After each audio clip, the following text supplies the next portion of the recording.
የተፈራው ከባዱ ጦርነት ሊጀምር ነው። ህወሓት ሁሉም ነገር አብቅቷል ሲል ዝቷል። በዝርዝር መረጃችን ተሰሙታላችሁ። የአማራ ፋኖ ወደ አዲስ አበባና ባህር ዳር በሚገቡ ነገሮች ላይ እግድ አስተላልፏል። የዚህን እግድ መተላለፍ ተከትሎ በአዲስ አበባ ድንጋጤ ተፈጥሯል። ዝርዝሩን ተሰሙታላችሁ። በሌላ በኩል ያልተጠበቀ ዓለምንም ያስደነገጠ ጦርነት ሌሊቱን ተጀምሯል። ፓኪስታን 5 የህንድ ተዋጊ ጀቶችና 1 ሰው አልባ አውሮፕላን መታመጣሏ ሲነገር አሁንም ውጥረቱ ተባብሶ ቀጥሏል። በኢትዮጵያ የህንድ አምባሳደርም ከደቂቃዎች በፊት መግለጫ ሰጥቷል። ዝርዝሩን ይዘናል። በአማራ ክልል በአገዛዙ ጦርና በፋኖ ኃይሎች መካከል የሚደረገው ውጊያ ተጠናክሮ ቀጥሏል። በትናንትናው ዕለት በጎጃም ሜጫ ገርጨጫ አካባቢ የተፈጸመው ጭፍጨፋ አሳዛኝ ሆኗል። ጉዳዩን በተመለከተ ከቦታው የተሰማውን መረጃ ይዘናል። በአዲስ አበባ በትናንትናው ዕለት የተቃውሞ ሰልፍ መደረጉ ይታወቃል። ሕይወታችን ሰጥተን የምንሰራው ሥራ ለኛ ጉርስ ሊበቃን አልቻለም ሲሉ ዶክተሮች ሰላማዊ ሰልፍ ማድረጋቸው ይታወቃል። ታዲያ አገዛዙ በተለያዩ የከተማው አካባቢዎች ሰላማዊ ሰልፍ ያደረጉና ያስተባበሩ ዶክተሮችን እያሰረ መሆኑ ታውቋል። ዝርዝር መረጃውን ይዘናል። ሰላም ጤና ይስጥልን። በመላው የዓለም ክፍል ሆናችሁ ዝግጅታችንን የምትከታተሉ ክቡራትና ክቡራን የኢትዮስ ሚዲያ ቤተሰቦች እንደምን ቆያችሁ? እነሆ ከተለያዩ ታማኝ መረጃ ምንጮች የደረሱንን አሁናዊ መረጃዎች ይዘን ቀርበናል። ለቻናላችን አዲስ የሆናችሁ ካላችሁ ሰብስክራይብ አድርጉ፣ ቪዲዮውንም ላይክ እና ሼር በማድረግ ጀምሩ። በቀጥታ ወደ መረጃው አለፍን። እስከ መጨረሻው ተከታተሉን። በትናንትናው ዕለት በአዲስ አበባ ጳውሎስ ሚሊኒየም ሆስፒታል የተጀመረው ተቃውሞን ተከትሎ በተለያዩ የሀገሪቱ አካባቢዎች በሚገኙ ሆስፒታሎች ሐኪሞች ጥቅማጥቅሞቻችን ይከበሩልን በሚል የተቃውሞ ሰልፍ በአደባባይ ማድረጋቸው ይታወቃል። በተለያዩ የሀገሪቱ አካባቢዎችም ተቃውሞው ተጠናክሮ የቀጠለ ሲሆን በዲላ ዩኒቨርሲቲ የሕክምና ሳይንስ ኮሌጅ ትናንትና ሐኪሞች አደባባይ ወጥተዋል። በጅማ አጋሮ ወረዳ አጋሮ ሆስፒታል እንደዚሁም በአዲስ አበባ በተለያዩ ጤና ጣቢያዎች ሐኪሞች አደባባይ በመውጣት ጥያቄያቸውንና ተቃውሟቸውን አቀርበዋል። ከርዕሰ መዲናዋ አዲስ አበባ በተጨማሪ እንደ ሐሮማያ፣ ጎንደር፣ ዲላ የመሳሰሉ ከተሞችም ተመሳሳይ ጥያቄዎች መስተጋባታቸው ታውቋል። ጠቅላይ ሚኒስትር አብይ አህመድ ግን ወደ ስልጣን በመጡ የመጀመሪያዎቹ ዓመታት ነበር ከሐኪሞች ደሞዝን የተመለከተ ጥያቄ የቀረበላቸው። በወቅቱ በተለይ በአንድ መድረክ አንዲት የህፃናት የልብ ሐኪም የደሞዝ ጥያቄን አንስታም ባትደግፉን ቢያንስ ደሞዝ ክፈሉን ስትል እኔንም አትደግፉኝ ስራለኝ ሀገር ይበልጣል ብዬ እንጂ ኮምፒውተር ተምሬያለሁ እኔም የደሞዝ ጥያቄ አለኝ በሚል የመለሱት ጠቅላይ ሚኒስትር አብይ አህመድ ቆይተው ደግሞ ደሞዝ የምትጠይቁኝ ሰዎች ኤርትራዊ ናችሁ ኬንያዊ ማለታቸው አይዘነጋም። ከሰሞኑ የሕክምና ባለሙያዎች ለጠቅላይ ሚኒስትር አብይ አህመድ ለህዝብ ተወካዮች ምክር ቤት ለጤና ሚኒስቴር በሚል ደብዳቤ መጻፋቸውን መዘገባችን ይታወሳል። የጤና ባለሙያ በመሆናችን ብቻ አንገታችንን እንድንደፋና ከሰዎች በታች የሆነ ኑሮ እንድንገፋ ተገደናል ይላል ደብዳቤያቸው። በኢትዮጵያ የሚገኙት የጤና ባለሙያዎች የተለያዩ የመብት ጥያቄዎችን በማንሳት እስከ ግንቦት 3 ድረስ ምላሽ እንዲሰጣቸው በማስጠንቀቂያ ጭምር ለጤና ሚኒስቴር ደብዳቤ መጻፋቸውም ይታወቃል። በሌላ መረጃ የአማራ ፋኖ ወደ አዲስ አበባ የሚገቡ ምርቶች ላይ እግድ አስተላልፏል። የአማራ ፋኖ በጎጃም ከጎጃም ወደ አዲስ አበባና ባህር ዳር የሚጫነን ማንኛውም አይነት እህል ከሁለት ቀን በፊት ጀምሮ ላልተወሰኑ ቀናቶች ከልክሏል። ክልከላውን ተላልፎ የተገኘ ማንኛውም ነጋዴ ለሚወሰድበት እርምጃ ኃላፊነቱን ራሱ ይወስዳል ብሏል መግለጫው። የአማራ ፋኖ ያስተላለፈውን ትዕዛዝ ተከትሎ ይህንን ክልከላ እንድታከብሩ ሲልም አስቸኳይ የጥንቃቄ መልእክት አስተላልፏል። ክልከላውን ተላልፎ የተገኘ ማንኛውም ነጋዴ ለሚወሰደው እርምጃ ኃላፊነቱን ራሱ ነጋዴው ይወስዳል በማለትም አስጠንቅቋል። በሌላ በኩል በአማራ ክልል በአገዛዙ ጦርና በፋኖ ኃይሎች መካከል የሚደረገው ውጊያ ተጠናክሮ የቀጠለ ሲሆን ያገዛዙ ጦርም በንጹሃን ላይ የሚወስደውን እርምጃ ተጠናክሮ ቀጥሏል። በሰሜን ጎጃም ደቡብ ሜጫ ወረዳ ገርጨጭ አግኒ የተባለ ቦታ ላይም የግፍ ተፈጽሟል ሲሉ የመረጃው ምንጮች ተናግረዋል። በደቡብ ሜጫ ገርጨጭ አካባቢ አዲስ ዓለም ቀበሌ አግኒ በሚባለው ቦታም ሚያዝያ 29 ቀን 2017 ዓ.ም ከጧቱ 12 ሰዓት አካባቢ በሰርግ ቤት ውስጥ ያሉ ሙሽሮችንና የአንድ ሙሉ ቤተሰብ አባላትን ያገዛዙ ኃይል ጨፍጭፏል የሚል መረጃ ነው የወጣው።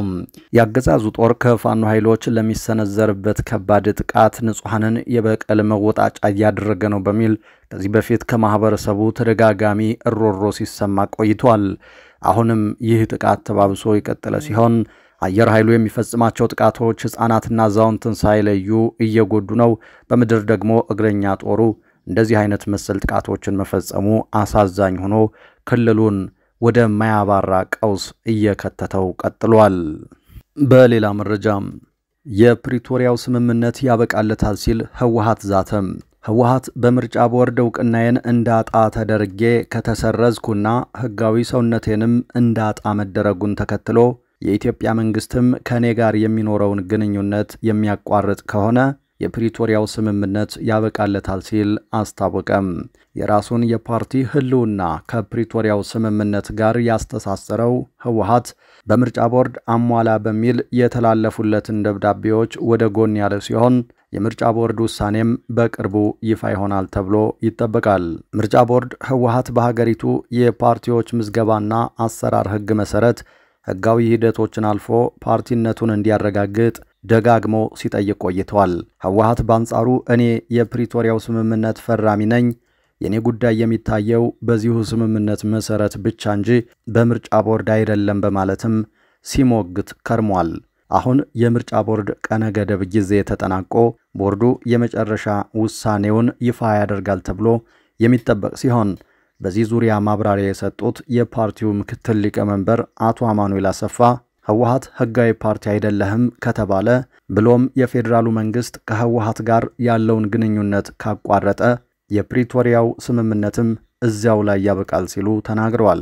ዛራ ከተባለ ሚዲያ ጋር ቆይታ ያደረጉት አቶ አማኑኤል አሰፋ በዚሁ ማብራሪያቸው የኢትዮጵያ መንግስት የህወሓትን እውቅና አልመልስም ካለ ከፕሪቶሪያው ስምምነት በፊት የነበረውን የትግራይ መንግስት ወደ ነበረበት እንመልሰዋለን ሲሉ ነበር የተናገሩት። አክለውም ይህ የሚሆን ከሆነ ደግሞ የፕሪቶሪያው ስምምነት በግልጽ ይፈርሳል ሲሉም ነው ያስታወቁት። ትግራይና የኢትዮጵያን መንግስት የሚያገናኘው ድልድይ የፕሪቶሪያው ስምምነት ብቻ ነው፣ ሌላ የሚያገናኝ ነገር የለም። እኔ እንደ ግለሰብ የኢትዮጵያ መንግስት የፕሪቶሪያውን ስምምነት ለማፍረስ በዚህ ደረጃ ይሄዳል የሚል እምነት የለኝም። ይህ ስምምነት የሰላም ስምምነት ሳይሆን ችግሮችን ለመፍታት የተቀመጠ ማዕቀፍ ነው ያሉት አቶ አማኑኤል የትግራይ ጥያቄ እልፍ ነው፣ የትግራይ ሉዓላዊ ግዛቶች በወራሪዎች እንደተያዘ ነው፣ ህዝቡ የወደመውን መሰረተ ልማቱን አልመለሰም፣ ከፌዴራል መንግስት ጋር የሚያገናኘውን ህገ መንግስታዊ ስርዓትም ቢሆን አልመለሰም፣ ህወሓት የፕሪቶሪያው ስምምነት ፈራሚ ነው፣ ምርጫ ቦርድ ህወሓትን ሰርዞ የኢትዮጵያ መንግስትም ከህወሓት ጋር ያለውን ግንኙነት ካቋረጠ ያን ጊዜ የፕሪቶሪያው ስምምነት ይፈርሳል ሲሉም ነው ያስጠነቀቁት። ይህ በእንዲህ እንዳለ 40 በመቶ ግዛታችን እንደተወረረ ነው አሉ ጀነራሉ። ለመከላከያ ሰራዊቱና ለ4 ኪሎ አስተዳደርም ጥያቄ አቅርበዋል። የትግራይ ጊዜያዊ አስተዳደር ፕሬዝዳንት ሆነው በቅርቡ ሹመት የተሰጣቸው ግን ደብዳቤ ያልደረሳቸው ጀነራል ታደሰ ወረደ ትናንት በኢትዮጵያ የጀርመን አምባሳደር የሆኑት ጀነስ ሃኒፈን ጋር መክረዋል።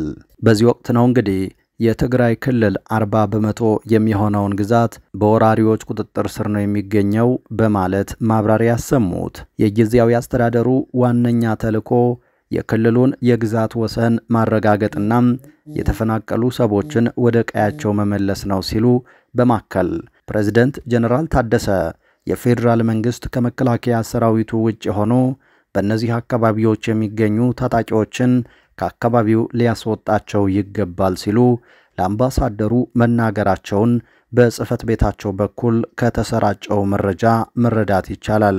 ጀነራሉ የተፈናቀሉ ዜጎችን ወደ ቀያቸው መመለስም ይሁን የትግራይን ህገ መንግስታዊ ግዛቶችን ከጦርነቱ በፊት ወደ ነበረበት እንዲመለስ ማድረግ የፌዴራል መንግስቱ ኃላፊነት ስለመሆኑም አቅርበዋል። በትግራይ ትልቁ የፖለቲካ ርዕሰ ጉዳይ የተፈናቀሉ ዜጎችን ወደ ቀያቸው ማስመለስና የትግራይ ህገ መንግስታዊ ግዛቶችን ማረጋገጥ የሚለው ነው ሲሉ መናገራቸውንም አካቷል። በተጨማሪም ፕሬዝዳንቱ ከአምባሳደሩ ጋር በነበራቸው ውይይት የመጀመሪያ ዙር ታጣቂዎችን ወደ ማህበረሰቡ የመቀላቀል ተግባር እስከ መስከረም ወር ይጠናቀቃል፣ ሁለተኛው ዙር ግን የክልሉን ግዛት መከበር ጎን ለጎን የሚፈጸም ነው ሲሉ መናገራቸውን ጽሕፈት ቤታቸው ይፋ አድርጓል። ጀነራል ታደሰ ወረደ ሁለተኛው ዙር የክልሉን የቀድሞ ታጣቂዎችን ትጥቅ የማስፈታትና ወደ ህብረተሰቡ የመቀላቀል ተግባር የሚከናወነው ተፈናቃዮቹ ሙሉ በሙሉ ወደ ቀያቸው መመለሳቸውና ህገ መንግስታዊ የትግራይ ግዛቶች መመለሳቸው ሲረጋገጥ በትይዩ የሚከናወን ስለመሆኑ መናገራቸው ተመላክቷል። ቀደም ሲል በጠለምት የተፈናቀሉ ዜጎችን ወደ ቀያቸው ለመመለስ የተደረገው ጥረት አለመሳካቱን ያነሱት ፕሬዝደንቱ የጸጥታ ሁኔታው ባለመጥራቱ ለዳግም መፈናቀልና ለችግር ተዳርገዋል ሲሉም ጠቁመዋል። በቃላት ሊገለጽ በማይችል ህይወት ውስጥ እንዲሆኑ የተገደዱ ወገኖችን ከክረምት በፊት ወደ ቤታቸው ለመመለስ መሰራት እንዳለበት ምን ያከሉት። በሌላ መረጃም ከ300 በላይ የአማራ ተወላጆች በወልቂጤ ከተማ በእስር ላይ ይገኛሉ። በማዕከላዊ ኢትዮጵያ ክልል ጉራጌ ዞን ከባለፈው ዓመት መጨረሻ ጀምሮ በእስር ላይ የሚገኙ የአማራ ብሔር ተወላጆች በፍርድ ቤት ውሳኔ ሳያገኙ 8 ወራት አልፏቸዋል። በተለይ ባለሀብቶችንና ወጣቶችን የመንግስት የጸጥታ ኃይሎች በየቀበሌዎቹ የሚኖሩ የአማራ ብሔር ተወላጆችን ፋኖን ታሰለጥናላችሁ፣ ትደግፋላችሁ፣ የፋኖ ክንፍ ናችሁ በሚል ምክንያት ከመኖሪያ ቤትና ከስራ ቦታ ወስደው አስረዋቸዋል። በዞኑ በወልቂጤ ከተማ ሁለገብ አዳራሽ በአበሽጌ ወረዳ ፖሊስ ጣቢያ በየቀበሌው ውስጥ ባለፈው የክረምት ወር ጀምሮ ከ300 በላይ የአማራ ብሔር ተወላጆች ታስረው የነበረ ቢሆንም ገንዘብ የመክፈል አቅሙ ያላቸው እስረኞች ለመርማሪዎችና ለፖሊስ አባላት እስከ 50 ሺህ ብር ጉቦ በመክፈል ከስር እየተለቀቁ ሲሆን ሰሞኑን ደግሞ እንደ አዲስ አሰራው ተጧጡፏል። ጽንፈኛን ከምድረ ገጽ እናጠፋለን በማለት የአካባቢው ማህበረሰብ የእርሻ ስራ እንዳይሰራ ስላገዱ እስካሁን አንድም መሬት አልታረሰም። ምክንያት ሲጠየቁ በቆሎ ከተዘራ የፋኖ መዋያ ስለሚሆን አይቻልም ነው መልሳቸው ተብሏል። በሌላ መረጃችን ህንድና ፓኪስታን ተታኮሱ። በህንድ አወዛጋቢው ካሽሚር ግዛት ከ15 ቀን በፊት በህልጋም በምትሰኝ የቱሪስት መዳረሻ ታጣቂዎች ባደረሱት ጥቃት ከ26 በላይ ሰዎች መገደላቸው ይታወሳል። ህንድ ጥቃቱን ተከትሎ ለወታደራዊ ኦፕሬሽን ስትዘጋጅ የነበረ ሲሆን ትናንት ምሽት በፓኪስታን የካሽሚር ግዛት የፓኪስታን አሸባሪዎች መሽገውበታል ባለቻቸው 9 ኢላማዎች ላይ የአየርና የሚሳኤል ጥቃት ፈጽማለች። የህንድ መከላከያ ሚኒስትር ጥቃቶች የተሳኩ ናቸው ያለ ሲሆን ፓኪስታን በበኩሏ ያጸፋ እርምጃ መውሰዷ ታውቋል። ሁለቱ ሀገራት ወደ ቀጥታ ተኩስ መሻገራቸውን የታየው ህንድ ትናንትና ያደረገችውን የአየር ድብደባ ተልዕኮ ሲንዶ ብላ የሰየመችው ሲሆን የህንድ ጦር ከእግረኛ እስከ ባህር ኃይል በጥቃቱ ተሳትፈዋል። በፓኪስታን ካሽሚር አስተዳደር መሰረተ ልማቶችም ኢላማ ሆነዋል። ህንድ በቅርቡ የጨበጠቻቸውን አዳዲሶቹን ራፋኤል ጀቶች አቅም አሳይታበታለች። የህንድ መከላከያ በካሽሚር ያለው የፓኪስታን ወታደራዊ ተቋም ላይ ምንም አይነት ጥቃት አለመፈጸሙን በ9 ስፍራዎች የወሰደው እርምጃ የአሸባሪ ቡድኖቹ ላይ ብቻ ያነጣጠረ እንደነበረ ገልጿል። ጉዳያችን ከፓኪስታን አሸባሪዎች እንጂ ከፓኪስታን ጋር አይደለም፣ ይሄ ግጭት ማባባስ ሊሆን አይችልም ሲልም አክሏል። በምሽቱ ድብደባ በትንሹ 8 ሰዎች መገደላቸው በፓኪስታን በኩል ተሰምቷል። 35 ሰዎች ደግሞ ጉዳት አስተናግደዋል። ፓኪስታን ጥቃቱን በጽኑ ያወገዘች ሲሆን የጦርነት እርምጃ አድርጋ እንደምትወስደው ገልጻለች። የፓኪስታን ጠቅላይ ሚኒስትር ሼህባህ ሻሪፍ ያጸፋ መልስ እንደሚሰጡ ዝተው መልሱ ፓኪስታን በመረጠችው ሰዓትና ስፍራ ይሆናል ብለዋል። የህንድን ጥቃት ተከትሎ የፓኪስታን ጦር መልስ የሰጠ ሲሆን 5 የህንድ የጦር ጀቶችን መቶ ስለመጣሉ ተናግሯል። ህንድ የጀቶቿን መመታት አላረጋገጠችም። የተወደዳችሁ አድማጭ ተመልካቾቻችን ከኢትዮስ ሚዲያ ለዚህ ሰዓት ያዝናቸው አዳዲስ መረጃዎች እነዚህ ነበሩ። ከቆይታ በኋላ በሌሎች መረጃዎች ድጋሚ እንመጣለን። እስከዛው መልካም ቆይታ።